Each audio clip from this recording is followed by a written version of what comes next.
Special guest today. It's actually my beautiful wife, and she's going to be speaking at church on Sunday. I know I'll be looking forward to it. And Donna, I must say that you are the most attractive guest I've ever had. Oh, that's so kind of you. Of course, you had men before me, so. You're more attractive than Steve Todd or Dan Kennedy, although both of those are right up next to you as far as Oh, well, thank you. We are going to be actually talking today about the book of Esther, which I'm super excited about. Yeah, so we're returning to the Old Testament. We've been in the New Testament for 6 months. So this is the first week back in the Old Testament. And of course, Esther is a great book. Esther is about a Jewish girl, and she, along with her people, are exiled to Persia. Yeah, and if I could read this from a commentator, Joyce Baldwin, it said the decree of Cyrus had permitted the return of captives from Babylon to Jerusalem in 539 at the very beginning of what they called the Persian period.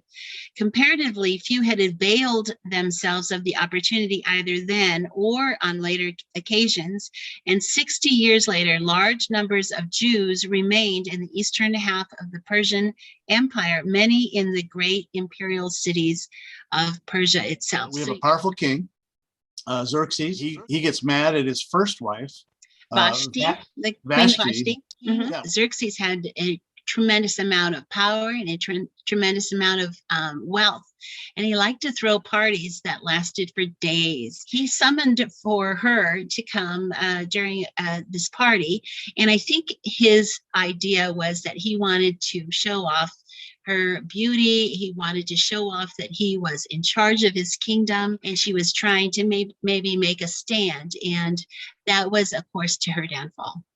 Do you think it was possible that he was wanting to kind of show her off, almost like check out my hot wife, and so she's avoiding kind of being objectivized as like a sexual object, like look at my property, and she just wasn't going to do that. She wasn't going to go there.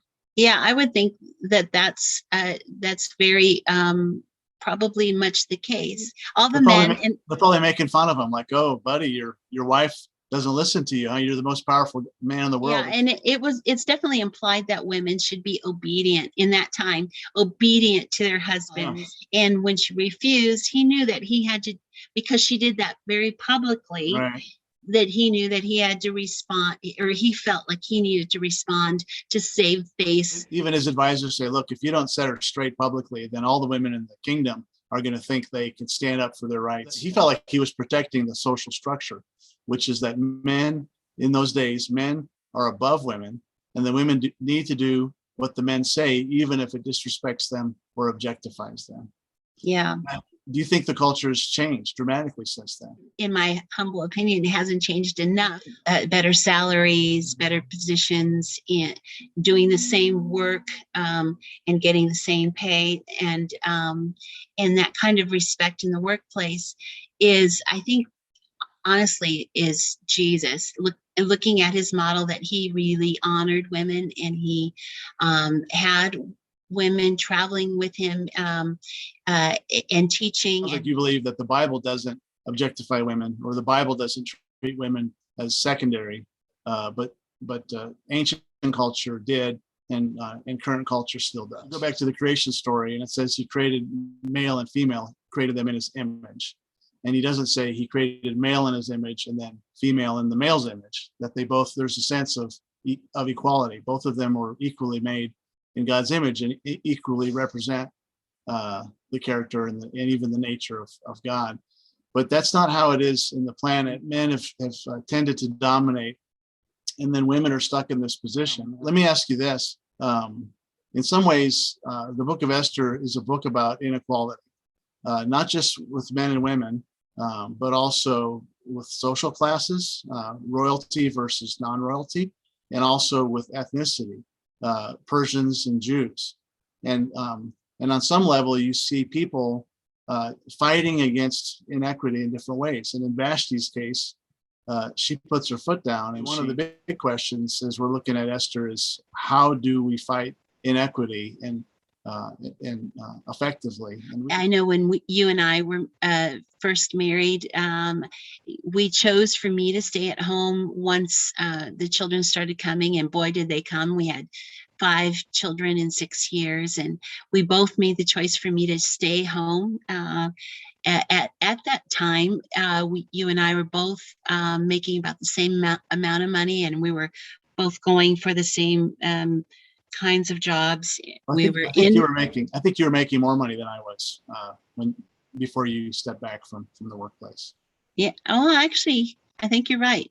Yeah, I did make more money. And if I had stayed home with the kids, we would have been rich. Well, we were called to do something, and I felt specifically called to stay at home, and I stayed home willingly and lovingly for 18 years. We fell into a very traditional role, and at one point it was just very overwhelming to me when I was pregnant with Dietrich. We went on a road trip to Texas, and we were visiting family, and my sister-in-law asked me how I was doing, and I just started crying. I just was overwhelmed by the amount of cooking and cleaning and taking care of the kids. It's not like you couldn't handle things. You were running a development department for a national ministry prior to us having kids. Oh, yeah. Yeah. I think from my standpoint, I thought, well, Donna can do anything.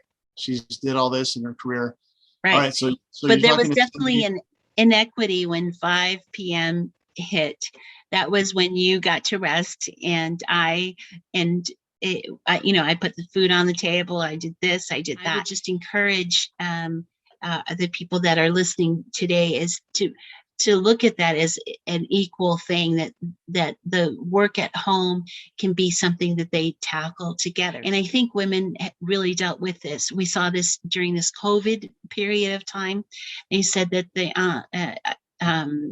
women had more stress at home than the men did, because there was still this idea that the woman does more in their home. Even to this day, is something that you and I talk about. You do a great amount of housework and a great amount of helping out in the home, but it's always from that perspective of helping out rather than the two of us right. It's tackling still your burden. Yeah. As opposed to, and I use the language a lot. It's like, don't say you're going to help me. This should be our job, not just my job.